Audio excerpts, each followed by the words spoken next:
Hello student, welcome back to Diya coaching classes. आज हम इस लेक्चर के अंदर भारत के प्रमुख बांधों पर एमसीक्यूज और उसका डिटेल एनालिसिस को कवर करेंगे। अगर आप लोग कॉम्पिटिटिव एग्जाम की प्रिपरेशन कर रहे हैं, आप लोग बहुत अच्छे से जानते हैं, आपने पीवाई क्यूजेस एनालाइज किए होंगे, तो आप जानते होंगे कि भारत के डैम्स पे बहुत ज्यादा माइनर क्वेश्चंस, माइनर फैक्ट्स पे क्वेश्चन पूछे जाते हैं। तो आपके लिए ये बहुत ही इंपॉर्टेंट टॉपिक हो जाता है, क्योंकि ये एक टॉपिक आपके 2 से 3 नंबर को कवर करता है। चलिए बिना देर किए शुरू करते हैं। अगर आप लोग इसी तरीके से किसी भी टॉपिक को डिटेल में पढ़ना चाहते हैं तो आप हमारे चैनल को फॉलो कर सकते हैं, सब्सक्राइब कर सकते हैं। वीडियो पसंद आए, हमारा एनालिसिस करने का तरीका पसंद आए तो लाइक जरूर करना और अपने फ्रेंड्स के साथ भी शेयर करिएगा। तो पहला क्वेश्चन हमारा यहाँ पर है, भारत का सबसे ऊंचा बांध कौन सा है? आपको भी कमेंट सेक्शन में हर क्वेश्चन का आंसर देना है और चेक करना है कि आपका आंसर सही है या नहीं। भारत का सबसे ऊंचा बांध कौन सा है? तो भारत का सबसे ऊंचा बांध टिहरी बांध है, ऑप्शन बी। अगर आप लोगों ने भी कमेंट सेक्शन में ऑप्शन बी लिखा है तो आप बिल्कुल सही हैं, आपका ये क्वेश्चन सही होता है। देखिए, चलिए टिहरी बांध के बारे में डिटेल से पढ़ते हैं। ये उत्तराखंड के गढ़वाल हिमालय में स्थित है और ये किसी एक नदी पे नहीं बल्कि 2 नदी पर सिचुएटेड है, जिसका नाम है भागीरथी नदी और भीलगन्ना नदी। ये 2 रिवर जहां पर मिलती है वहां पर टिहरी डैम जो है वो बना हुआ है। किस प्रकार की तकनीकी से ये बना हुआ है? तो ये रॉक फिल और अर्थ डैम यानी पत्थर और मिट्टी से भरा डैम है। इसकी ऊंचाई 260.5 मीटर यानी 855 फीट है, वही लंबाई 575 मीटर है। कई बार एसएससी और स्टेट पीसीएस में ऊंचाई और लंबाई जो है वो पूछी जाती है। आपको हर डैम का अपने स्टेट, अगर आप स्पेशली स्टेट पीसीएस के लिए प्रिपरेशन कर रहे हैं तो आपको अपने स्टेट के जितने भी डैम्स हैं उनकी कौन से रिवर पे वो बना हुआ है, उसकी ऊंचाई, उसकी लंबाई और किस प्रकार की तकनीकी है। वैसे हम यहाँ पर प्रमुख डैम्स के बारे में पढ़ रहे हैं, लेकिन आगे लेक्चर के अंदर हम स्टेट वाइज भी पढ़ेंगे तो हम वहां पर कवर कर लेंगे। ओके। इसके बाद निर्माण काल की अगर बात करें तो उसका काम जो शुरू हुआ है वो 1978 में हुआ है। प्रथम चरण 2006 और पूर्ण ये 2012 में चालू हो गया था। जलाशय क्षमता की बात करें तो इसकी क्षमता 3.54 है ना, 3.54 बिलियन क्यूबिक मीटर है, जहां पर उसकी लाइव स्टोरेज यानी अभी उसका स्टोरेज कितना है 2.61 billion cubic metre. Catchment area कितना है? 7511 किलोमीटर इसका क्या है? कैचमेंट एरिया है। जल विद्युत क्षमता 2400 मेगावाट इसकी क्षमता है। ऐतिहासिक और पर्यावरण विवाद इस डैम को लेकर हुआ था। यह बांध केंद्रीय हिमालय फॉल्ट के ऊपर बना है, जो कि भूकंप के जोन 5 में आता है। इसके निर्माण का सुंदरलाल बहुगुणा ने पर्यावरण और पुरानी टिहरी शहर के डूबने के कारण तीव्र विरोध किया था। अगला प्रश्न है, विश्व का सबसे लंबा मिट्टी का बांध हीराकुंड बांध किस वर्ष पूरी तरह से राष्ट्र को समर्पित किया गया था? तो ये 1957 में किया गया था। अगर आपने भी ऑप्शन सी लिखा है कमेंट सेक्शन में तो आप बिल्कुल सही हैं। इसे समझते हैं। देखिए, ये ओडिशा राज्य में स्थित है। संबलपुर से 15 किलोमीटर दूर ये महानदी पर स्थित है। कौन सी नदी पर है? महानदी। कौन सा डैम? हीराकुंड डैम। कहाँ पर स्थित है? ओडिशा में। किस प्रकार की तकनीकी है? तो ये कंपोजिट बांध यानी मिट्टी, कंक्रीट और चिनाई, है ना, चिनाई का मिश्रण, इन तीनों का मिश्रण जब होता है और इससे जो बांध बनता है तो उसे हम क्या बोलते हैं? कंपोजिट बांध। इसकी कुल लंबाई 25 किलोमीटर है, मतलब 25.79 किलोमीटर। मुख्य बांध की जो लंबाई है वो 4.8 किलोमीटर है, जो दुनिया का सबसे लंबा बांध बनाती है। ठीक है ना। मुख्य लंबाई जो है वो 4.8 किलोमीटर है, जो इसे दुनिया का सबसे लंबा बांध बनाती है। इसकी ऊंचाई 60.96 मीटर है। सर हार्थनोल लुसई ने 1946 में आधारशिला रखी और 12 जनवरी को 1947 को पीएम जवाहरलाल नेहरू ने इसका उद्घाटन किया था। कब बनाई इसकी, मतलब इसकी आधारशिला कब रही? 1946 के अंदर, और 1957 12 जनवरी को पीएम जवाहरलाल नेहरू ने इसका उद्घाटन किया था। ये सारे ही पॉइंट नोट डाउन कर लेना। अगर आप लोगों को, मतलब अगर आप नोट्स नहीं बना रहे हैं तो आप हमारी कोचिंग क्लास के ग्रुप से ज्वाइन हो सकते हैं। आपको डिस्क्रिप्शन में हम क्या करेंगे, लिंक दे देंगे, वहां से आप ग्रुप से ज्वाइन हो जाए। आपको हमारे जितने भी चैनल्स हैं, चाहे वो डेली करंट अफेयर का चैनल हो या फिर हमारे दूसरे भी चैनल्स हैं, उन सभी की पीडीएफ उस एक ही ग्रुप में आ जाती है और डेली लेक्चर जो हम अपलोड करते हैं उसका डायरेक्ट लिंक आपको वहां पर प्रोवाइड हो जाता है। आप सीधे टॉपिक कवर कर सकते हैं। जलाशय क्षमता जो है 8.1 बिलियन क्यूबिक मीटर है और लाइव स्टोरेज अभी 5.8 बिलियन क्यूबिक मीटर है। इसका कैचमेंट एरिया 83,400 किलोमीटर है। और ये कितना, इसकी क्षमता कितनी है जल विद्युत? तो 346.5 मेगावाट, 346 मेगावाट बुर्ला और चिपाली पावर हाउस के माध्यम से। ठीक है। ऐतिहासिक महत्व क्या है इसका? यहाँ सर एम विश्वेश्वरैया की महानदी बाढ़ नियंत्रण रिपोर्ट 1937 के आधार पर बनाया गया था। इसे बनाने से पहले महानदी को उड़ीसा का शोक कहा जाता था। भाखड़ा बांध परियोजना के पीछे बनी गोविंद सागर झील का क्षेत्रफल लगभग कितने वर्ग किलोमीटर है? तो भाखड़ा नागल या फिर भाखड़ा बांध परियोजना के पीछे बनी गोविंद सागर झील का क्षेत्रफल 168 वर्ग किलोमीटर है। ऑप्शन बी करेक्ट होगा। क्या आपने भी इसका आंसर सही बताया है? कमेंट सेक्शन में जरूर बताइएगा। ये हिमाचल प्रदेश बिलासपुर जिला में स्थित है और ये सतलुज नदी पर नैना देवी पहाड़ी के पास बनाया गया है। ये भी कंक्रीट ग्रेविटी डैम है, यानी ग्रेविटी गुरुत्वीय बांध है ये। इसकी ऊंचाई 226 मीटर है, जहां पर लंबाई जो है 518.25 मीटर है।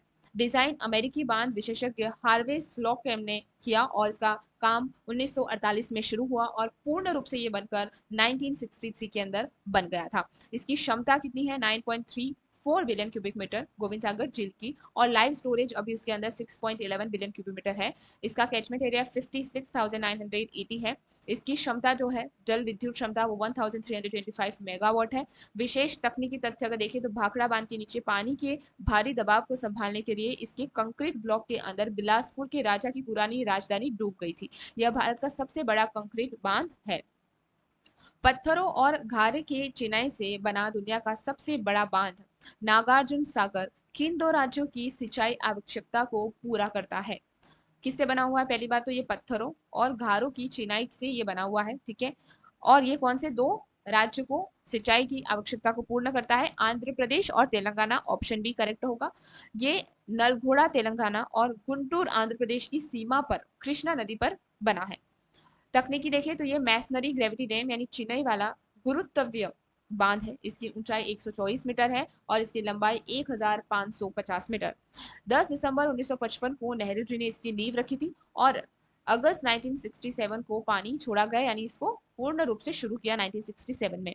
इसकी जलशय क्षमता जो है वो 11.47 बिलियन क्यूबिक मीटर है और लाइव स्टोरेज जो है वो 6.84 बिलियन क्यूबिक मीटर है। यहाँ से दो प्रसिद्ध नहरें निकलती है, एक तो बाई नहर जिसे जवाहर नहर भी कहा जाता है और एक दाई नहर जो कि लाल बहादुर शास्त्री नहर है। तो दो नहर इससे निकलती है।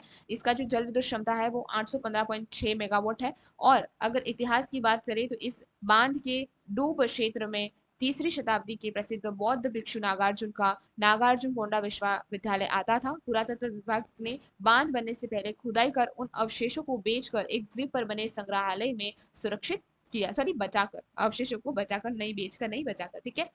आगे बढ़ते हैं। चोल राजवंश द्वारा निर्मित कलन्नई बांध किस आधुनिक शहर के पास स्थित है? तो ये हाल ही में, यानी अभी, नॉट हाल ही में, अभी ये तिरुचिरापल्ली त्रिची के पास स्थित है। ऑप्शन बी सही होगा। ये तमिलनाडु तंजावुर जिले त्रिची से लगभग 15 किलोमीटर दूर स्थित है। कावेरी नदी पर ये बना हुआ है। यहाँ पर 4 धाराओं से बढ़ती है, कावेरी, कोलीदाम, पुनियार और पुटुकोट्टई, ठीक है। किस प्रकार की तकनीक है? वाटर डाइवर्जन बियर, यानी पानी मोड़ने वाला पत्थर का बांध हम बोल सकते हैं। ऊंचाई इसकी जो है 5.4 मीटर है, लंबाई 329 मीटर है और चौड़ाई 20 मीटर है। निर्माण काल ये दूसरी शताब्दी ईस्वी में राजा करिकाल चोल द्वारा बनाया गया था। यह बांध आज भी लगभग 10 लाख एकड़ से अधिक धान के खेत को पानी प्रदान करता है। ब्रिटिश इंजीनियरिंग का सम्मान 19वीं सदी में सर आर्थर कॉटन ने इस प्राचीन बांध के पत्थरों की सेटिंग देखकर ही आधुनिक सिंचाई प्रणाली की खोज की और इसे ग्रैंड एनीकट कहा। Next question. उत्तर प्रदेश के सोनभद्र में स्थित रिहंद बांध किस प्रमुख सार्वजनिक उपक्रम के पावर प्लांट को पानी की आपूर्ति करता है? तो ये एनटीपीसी सिंगलोरी प्लांट को पानी की आपूर्ति पूरी करता है। चलिए समझते हैं। ये पिपरी सोनभद्र उत्तर प्रदेश रिहंद नदी सोन की सहायक पर स्थित है। ये कंक्रीट ग्रेविटी डैम है। इसकी ऊंचाई 91.44 मीटर है, वहीं उसकी लंबाई 934.21 मीटर है। इसका जो काम शुरू हुआ वो 1954 में हुआ और ये पूर्ण रूप से 1962 के अंदर इसका समाप्त हो गया, काम बनके बिल्कुल ये तैयार हो गया और 1963 में इसका उद्घाटन हुआ।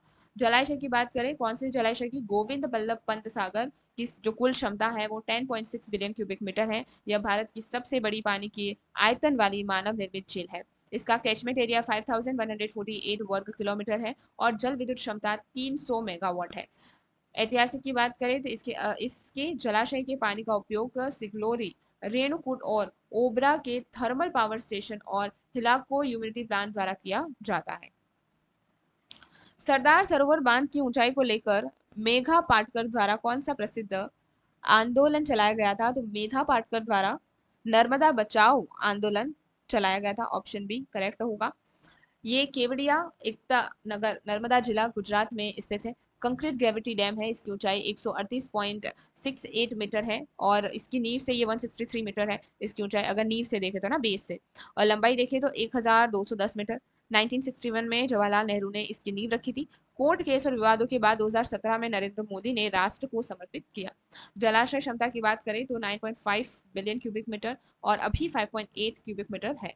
1450 मेगावाट की जल विद्युत क्षमता है। इस बांध की बिजली का 57% मध्य प्रदेश को, 27% महाराष्ट्र को और 16% गुजरात को मिलता है। विस्थापित आदिवासियों के पुनर्वास के लिए मेघा पाटकर और बाबा आमटे ने दर्शकों तक नर्मदा बचाओ आंदोलन चलाया था।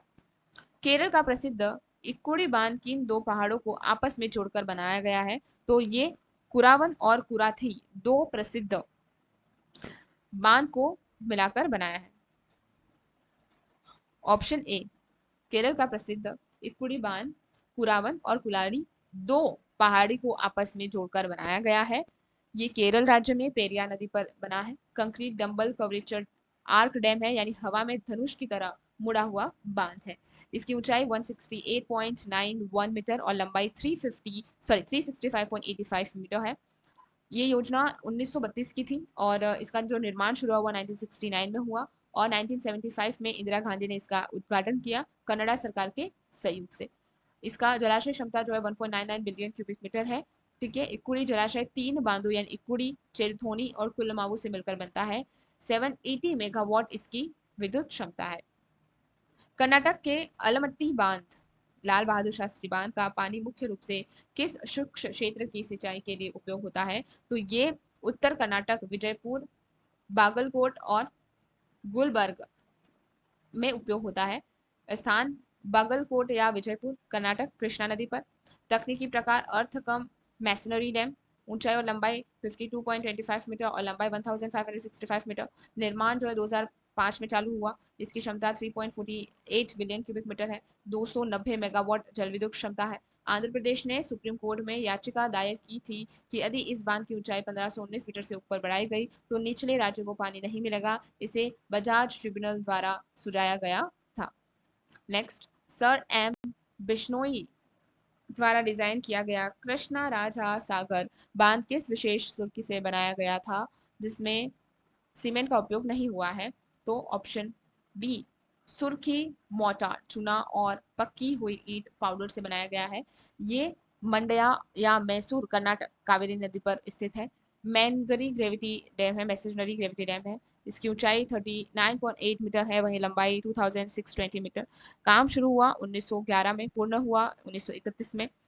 कुल क्षमता 1.41 बिलियन क्यूबिक मीटर है। और ऐतिहासिक महत्व की बात करें, सीमेंट की कमी के कारण सर एम बिश्नोइया ने स्थानीय स्तर पर सुर्खी तैयार करवाई जो सीमेंट से बनी अधिक टिकाऊ साबित हुई और इसके नीचे स्थित 20 एकड़ का वृंदावन गार्डन ताजमहल के मुगल गार्डन की तर्ज पर बना है।